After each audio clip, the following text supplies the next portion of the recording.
Bestie, can you believe that I got my Canadian visa approved in just 2 weeks? Yes, you heard that right. And as a Nigerian, I know how difficult it can be. But trust me, it is possible. And I'm about to spill the details on how I made it happen. Hey besties, welcome back to my channel.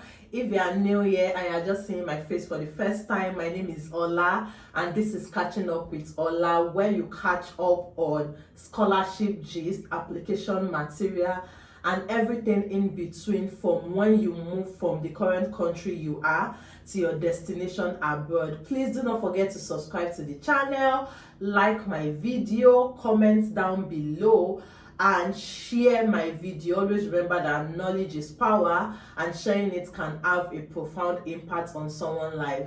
Also, if this video doesn't help you, feel free to check through my channel on other videos. I am sure that you definitely find something helpful for you and for your journey. Anyways, in today's video, as you can see from the title, I got my Canadian visa approved and I did that in just 2 weeks. Like, can you believe it that a Nigerian got a Canadian visa in 2 weeks? That sounds unbelievable, but like I said, I will be unpacking everything you need to know on how I was able to secure my Canadian visa in 2 weeks. Honestly, like, before I even applied, I've heard a lot of people, I've heard a lot of stories about, people saying that the waiting period, and also I've heard a lot of people saying that they got denied because probably something was just wrong in the application they submitted. And honestly, before I even go on about this video, I'm going to say that I know that the fact that I'm in the US helped me a little bit, so I'm not going to rule out that fact.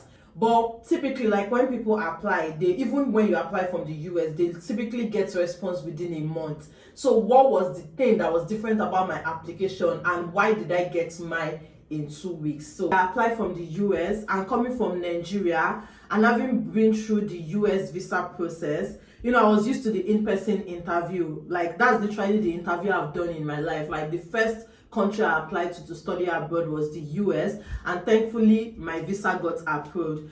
So with the US interview system, you kind of like get to state your case, you answer questions directly, even though that can be nerve-wracking at times. I'm not gonna lie and be like, oh, when I went for my interview I was very chilled. No, it was nerve-wracking. But with Canada, there is no interview and it's just like an online application. Honestly, at first I'm like, oh, perfect, no interview. But then it eats me because I'm like, no interview means that I am not able to state my case. Because with the US, like, even if you put something online that is confusing to the visa officer, they get to ask you question about it during your interview. But this one, like, there's no question at all. Like, it's just like whatever it is you submit, that is whatever they would work with. And here is how I managed to get my Canadian tourist visa approved in just 2 weeks. Create an account on the IRCC website. I think that's like the Canadian website. I really can't remember the full name. I think it's immigration something, but I'm going to put the link in the description box. And the reason why I tell you that the first thing is to create an account on the IRCC website is because on the IRCC website, they ask you for the type of visa you want to apply to. And that way you are able to see firsthand the documents that they require from you as a tourist or whatever visa category you are applying to. So make sure that you are starting your account. Like, make sure that's the first step you are taking. Like, I mean, when you check online, like, different people will tell you different things, but the best is for you to actually see it yourself. Then the next thing is for you to gather your documents. Typically, like on the IRCC website, they will tell you the documents that they require from you. And typically the documents they always require is your international passport, your financial proof, your residency status, if you are not in your country, or if you are not like in your country, if you are not in a country where you hold citizenship, your passport photograph and a travel itinerary. And with all of this, like, they will provide you with details.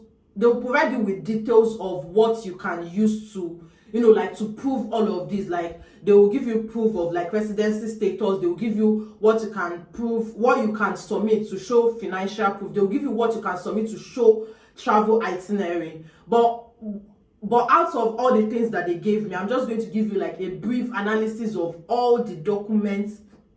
Sorry, excuse me. All the documents that I submitted. Like I said earlier, there is no in-person interview, so that kind of like also got me scared a little bit. So I wanted to prove 3 things. First of all, I wanted to prove that I'm legal in the US. I wanted to prove that I'm coming back to the US, like I'm not trying to japa or anything, and I have enough financial resources to cover my trip. Now, when I look back in hindsight, I am like, I might have gone overboard with all the documents that I submitted. But you know, also, who knows, maybe, you know, that is the reason why I actually got the interview, why I actually got the visa on time. Who knows, maybe that is one of the reasons I got it on time.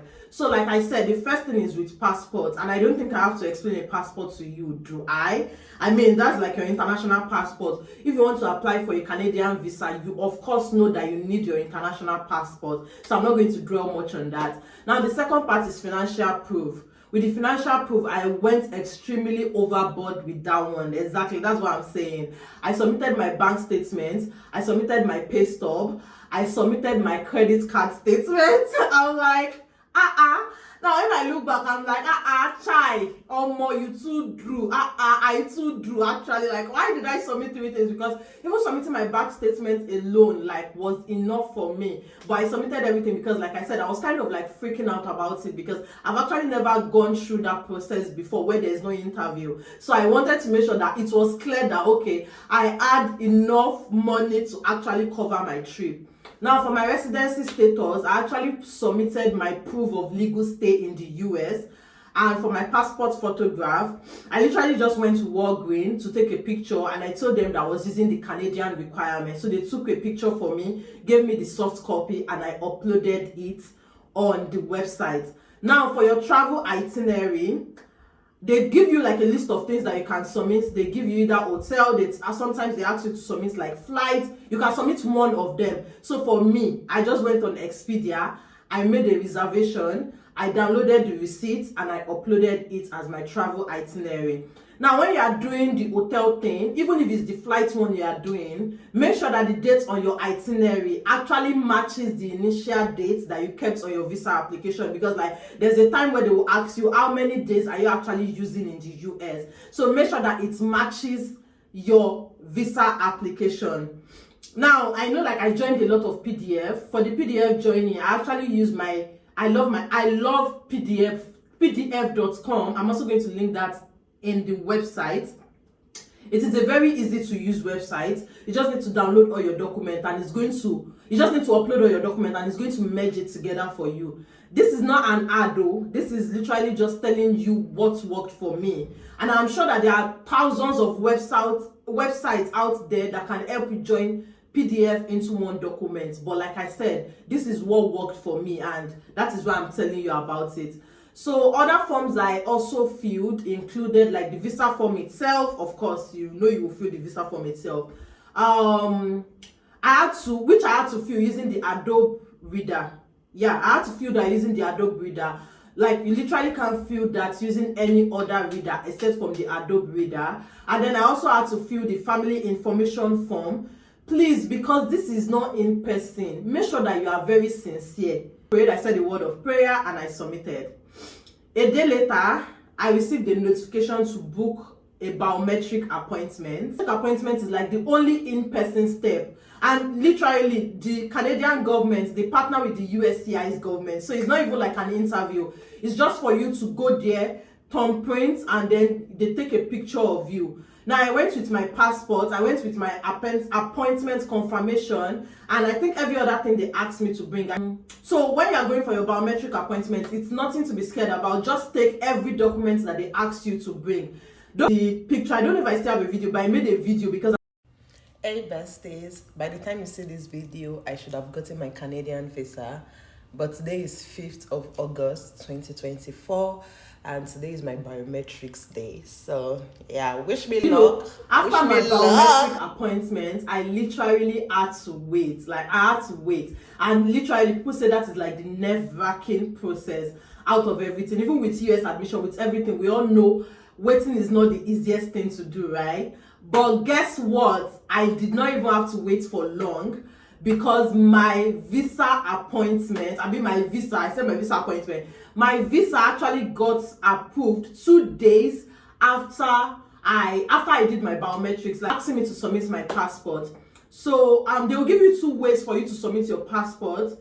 But me, I just used like their normal way, because I feel like that one is easier, and then it also ensures that my passport is safe, because there I did not want to lose my passport. So I sent it through no, I first of all went to Walmart to do the money order. I think I had to do money order of like $20. Then I went to FedEx, which was like the one that they were using, the courier service that they were using. So I went to FedEx, and I think I paid like $65 to send my passport. And then I sent my passport on Friday, and then my passport came back on Tuesday. And that is how I got my visa approved. Honestly, I would say the process was faster and easier than I expected.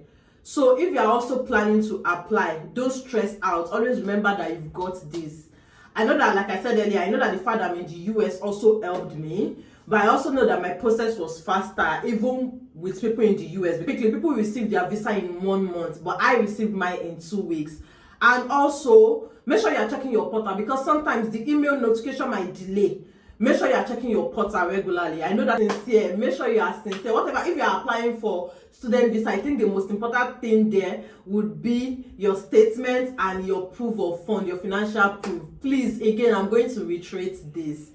You do not have the chance to do an interview. You do not have the chance to explain yourself. So whatever it is you are submitting, make sure it is true, make sure you are sincere, and make sure that it is clear enough to prove what you want it to prove. So that will be all for today. Do not forget to subscribe. Do not forget to share. Do not forget to comment down below and watch my other videos. Till I see you in my next video.